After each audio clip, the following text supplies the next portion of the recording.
Okay, I am back with another video, and no, I do not have any other Dollar Tree movies this time. My Dollar Tree seems to be a little on the silly side. I went to another one as well, and no DVDs, and they might be coming out the 12th. I have not verified that yet or not, but anyway, show you a few things I picked up and show you a few interesting bits of information I found out.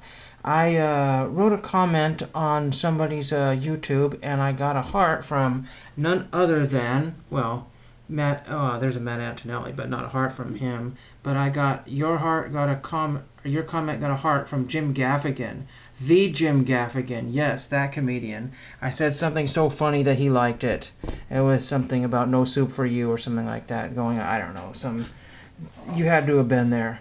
But anyway, I picked up a picture frame today for a very ancient 1938 photograph I had laying around here. Let's minimize this here. And I wanted a really beat up, falling apart picture frame to fill this picture here, and I did. I paid $1 for the frame, and I had this really ancient, I think at Boston College, Red Kopecki. I think that's who that is. This is one of the title images on Historic Images website, or one of their sister websites or whatever, and I was able to do a fake I wanted to kind of save the image, and it showed me the name of the image, so I searched for that and found it.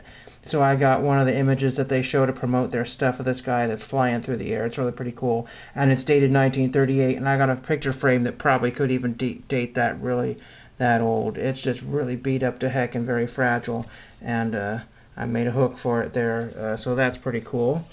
Now I can get that hung up somewhere. I found this at a Goodwill thrift store and from labelcollector.com, and I know the owner or the guy who put this together. These are all over the web at different prices. I want to say this is about $10 worth of original labels. Card Seed Company, Fredonia, New York. There's the old watermelon. There's a sweet corn, the kale, and the lettuce. And all in this nice little package, and I found that at Goodwill bin store, and that was really pretty cool. And mind you, this is stuff in the leftover bins. I mean, I found all kinds of really cool paper stuff and supplies. I found a lot of stuff for making envelopes, and I found darn near 100 postcards, and I'll show you some of those. There was some for a color palette of all things, Pantone 43593, and it actually says place stamp here in the corner there. That's kind of weird. I just grabbed a couple of those. You know, I had a few more, some gray ones or whatever. But I found this box that somebody had spilled out. What a waste, because it's about $25 new, and people sell for about $20 on eBay plus shipping, so it's still about $25. Postcards from Penguin, the complete unabridged, and it's a box of postcards meant to look like a cool box there. So I bought even the box. And all kinds of old vintage book covers from Penguin, so that's really pretty cool. There's a bunch of, what do you call it? There's a couple of Earl Stanley Gardner Perry Mason ones as well. I've got one going to Temecula, California, because that's where Earl Stanley Gardner died. Here's the Penguin John Lennon. So a really awesome set for anybody who wanted to, and I have a bunch of unique and unusual postcards that I can send it pretty much anywhere. So really pretty neat stuff there. I won't show you all of them, but these are all look like 60s, 70s type covers there, so that's really pretty neat. What else do I have here? I got a couple of postcards in the mail. One is from Malden, I think it's Washington. Yeah, Washington. Malden, Washington.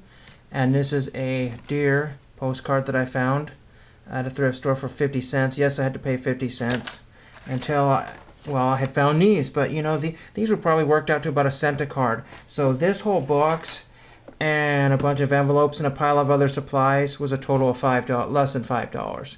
So it was a really awesome deal. And then I got one from Stanwood, Washington right there. Good cancel right there. And this is an old 37-cent postcard from the post office, so it's official. You could buy it at the post office when it came out, and I found that for, again, 50 cents. So what can you do when you're short on supplies? You just buy what you can get. So there, that's kind of neat there. And let's see. So I was watching Reindeer Studios' response video for Pepino Man and Dustin Blake and a few other people, and I thought that was kind of a cool video. And he had this Joe Carter rookie card, and I never got that card, but I was trying my darndest to get the Mattingly rookie card, and I don't have it here right now, but I've got one that's stamped counterfeit on the back of it, and because back in the day there was some Florida card show that, or somewhere in Florida, they were showing up with all kinds of Mattinglys, ridiculous amounts of Mattinglys. So I just wanted to show you really quickly here. Here's a 1984 Donruss rookie Mattingly reprint. Okay, well there's the card there. It looks very familiar right there. And per eBay's ridiculous policies, they have to list it as reprint, but nowhere on the card says reprint. It says copyright 1983 Donruss, printed in USA. Now, you know, in some circles, you could actually get sued for that. I mean, so basically this person is taking cards that somebody, maybe he didn't make them, made that. And you know what? Panini might not know the difference between this one because it doesn't say reprint. So I have not purchased a 1984 Donruss Mattingly reprint, or I mean a regular card, because so many of them are fake. And how do you know they're fake? If you're just a regular collector, it's got the same dot pattern and everything because they just copy it. You know, and it looks a little blurry there in some places. I'm sure there's some telltale signs. There's a little black spot on the Yankees there, right there. But you know what? A lot of card shops are not going to look the other way. They're just going to say, okay, well, here's a Mattingly in relatively good condition. And if this goes to another person's collection, a couple corners get dented, they'll probably say, well, that's probably legit. Look through thousands of cards and your eyes get really, really tired. And somebody's going to make $5 per, not going to promote that seller or anything. And what else do we have here? And so you go through the 84 Mattinglys. A lot of people like to use 84 as their tagline there, so things start showing up. Here's a Don Mattingly 1984 Drake's Big Hitters, but there's a 1989 Mattingly showing up. And then there's a 1984 Mattingly Checklist. That doesn't do anything for me. Forget those sponsored ones here. There's some cards, perhaps. Here's a 1985 Donruss Jumbo, but it's listed as 1984, but it says 85 right on the card. I'm not looking for the 85 Jumbo that's only worth less than $4 for the card. That card is probably worth $2, but you know, free shipping, so figure that one in there. And then there's Mattingly rookie card. Well, see, that's in a penny sleeve and a top loader. There is no way in heck that you're going to even know that's real. And I showed you the other day of putting a card in a top loader. It alters, I mean, a penny sleeve. It alters its appearance. So, you know, unfortunately, somebody's got to draw the line on these Mattingly cards. Oh, I'm going to show you this one here. Here's a Mattingly ACEO custom art cards, limited to 23, rare. Well, that is a terrible looking picture there. I don't know what even they did. I'm not really sure. It's not rare and it's not valuable, and is it really an ACO art card? No idea. Scott could probably tell me about that one. Here's a pack. Has it been resealed? No idea. Here's another one. PSA ready condition. Well, again, is that one of those reprints? Look at how bright that card is. Watch this. Look at this. Could be a picture of scanner.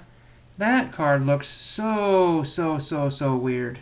I don't know what's going on with that card. It looks different than all the other ones. Is that really the same image? I'm not really sure. We'll look at the back here. It'll probably say 1983 Donruss because why wouldn't it? It doesn't say reprint, doesn't say anything. It could be legit. I have no idea. It's a great looking card. Well, I mean, I could say that about this one right here, Don Budden. You know, I could say that about this one right here, Nick Castellanos. I could say that with this one. This is a great looking card. Awesome artwork. And it's a reproduction of a book cover. You know, I could say that about, I don't know, what else do I have here? Some Notre Dame cards. Vince Phelan. You know, that's a great looking card. It's off center, but I call it a great looking card. Is it worth 5 cents? Probably. I don't know, just some interesting stuff here. I rambled on for about 10 minutes here. I just want to let you know what was going on. There was no mail Wednesday and Tuesday. Well, there was mail, but there was nothing important. Nothing really important. I have some interesting cards on the way. They're just low-numbered cards. One is numbered to 2. The card is only worth... The player may not even make it to the NFL. I don't really care. It just so happened I had the 1/2 and I need the 2/2 because I'm collecting things that are never going to never get any kind of value ever. Here's a Maine Phillies Brad Brink. Well, you can't see that because of the white background. There we go. Now you can see Brad Brink. I might be sending that off one of these days. And you never know. I might see if George Culver signs if he's still alive. I don't know. I've got too many projects going on, too many little things to get done, and I hope you enjoyed some of that. And thank you for watching.